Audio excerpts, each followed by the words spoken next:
The attack on the World Trade Center was an assault by political Islamism on American power, and on what the Islamists believe was the destructive force that drove that power: radical individualism. When the World Trade Center towers collapsed, everyone knew that everything had changed. But then it didn't. The system returned to normal.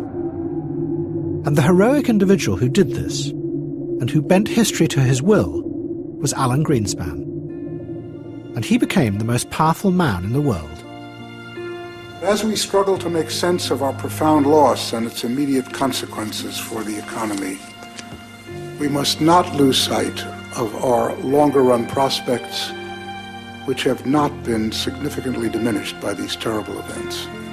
But it started badly.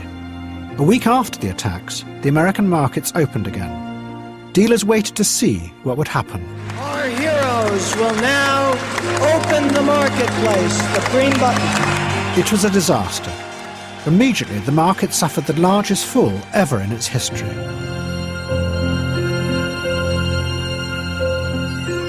Two weeks later, the Enron scandal was revealed.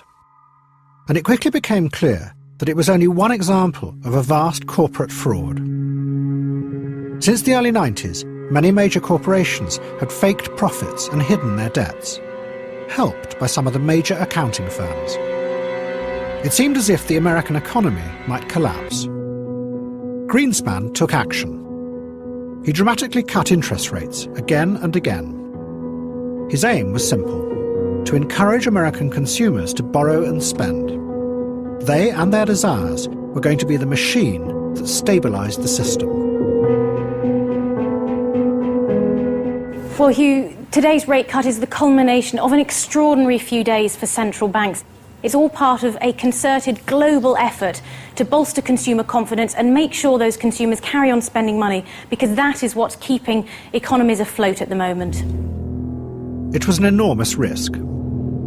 By cutting the rates to almost zero, Greenspan was unleashing a flood of cheap money into the economy. And in the past, this had always led to inflation and dangerous instability.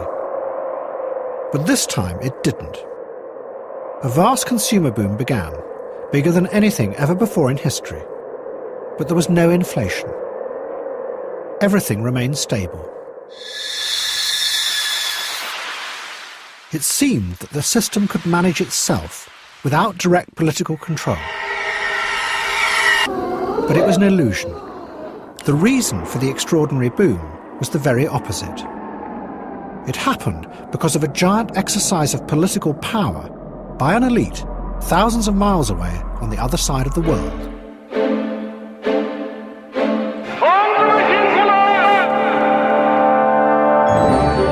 The Asian countries, led by China, had decided that never again would they put themselves at the mercy of America and its financial elites, as had happened 2 years before.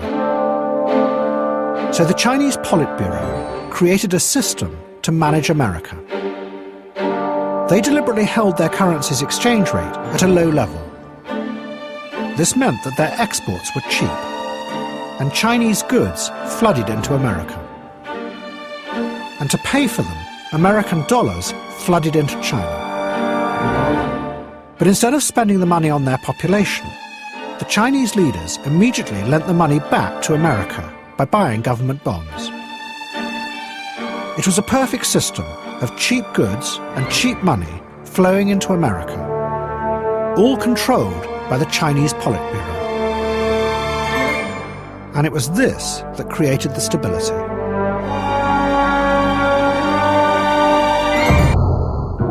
From it came an orgy of lending by the banks to the poorest and least creditworthy borrowers in the United States. It was a mirror image of what the West had done in East Asia in the 1990s. And just like then, out of it came a vast property bubble. It is as if over $1 trillion has been recycled, wrote one economist, to a third world developing economy that exists within America's own borders.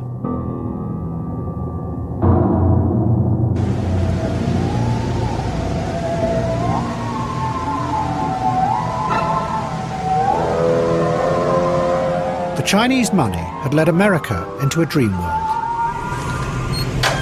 But the reason that so few bankers and politicians questioned it was because of their faith in computers. They were convinced that it was the computers that had brought the stability to the system. The machines created mathematical models that parcelled out the loans and then hedged and balanced them so that there was no risk.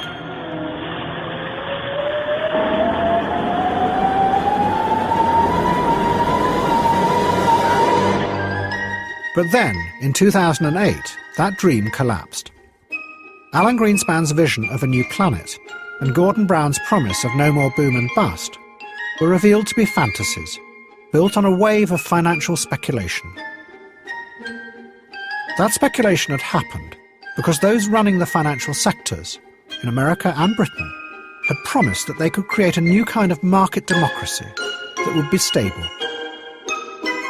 But again and again it had led to the opposite: chaos and instability around the world. And now, finally, that had happened in the very heart of the West. But yet again, just as in Southeast Asia 10 years before, those running the financial sector now mobilise political power to rescue themselves and protect their supremacy. They asked the politicians to bail them out, and they agreed. And again, just as in Southeast Asia, the price is being paid by the ordinary people of the countries.